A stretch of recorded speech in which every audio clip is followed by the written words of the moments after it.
liberdade. Isso é mentira. Esses caras, eles queriam botar uma ditadura.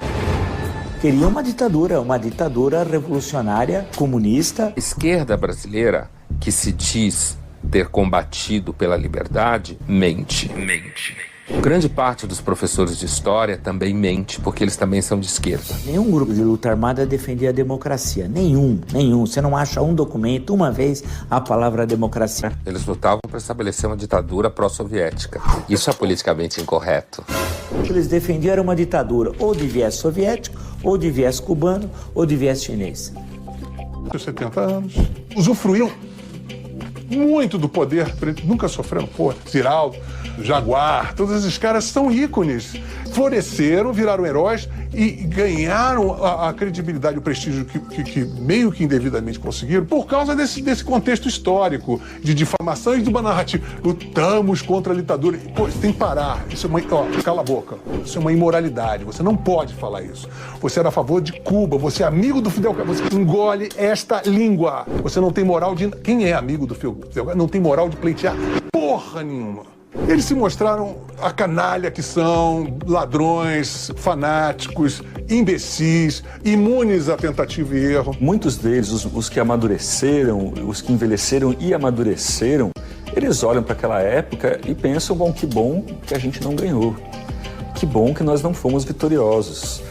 O Fernando Gabeira fala isso, o José Serra fala isso, o Aloysio Nunes também, né, que foi motorista do Marighella, fala isso. Tanto que se você pegar todos os manifestos, todos, não há um que fale em democracia. O objetivo do PCBR, Partido Comunista Brasileiro Revolucionário, era bem claro e nítido. Instalar um governo popular e não a chamada redemocratização.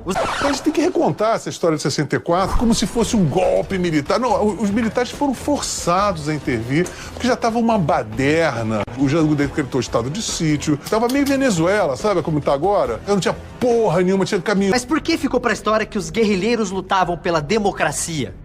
A ditadura acabou, a esquerda tinha as redações de jornais, os centros culturais e as universidades.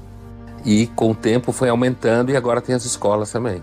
Professores do ensino médio que ensinam que o José Genuíno lutava pela liberdade.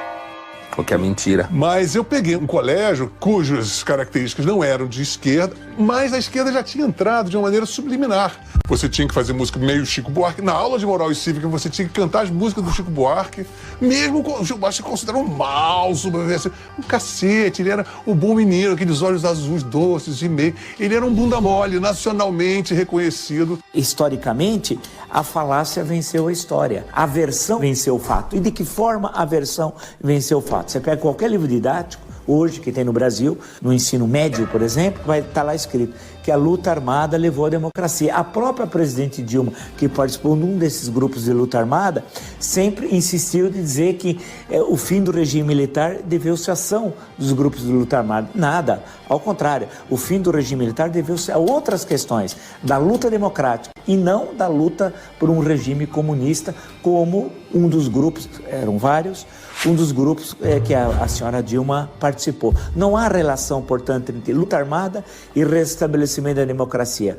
Por que não há? Porque os grupos de luta armada não defendiam a democracia, defendiam um regime comunista. Por que a esquerda revolucionária ficou tão pop? Porque quando acabou a ditadura, a esquerda, ela sequestrou para ela toda a imagem de humanista. Ela gosta de dizer que ela combate com flores, de preocupada com o bem, de preocupada com o ser humano, quando historicamente, quem conhece um pouco de história sabe que os regimes de esquerda foram extremamente violentos, extremamente totalitários.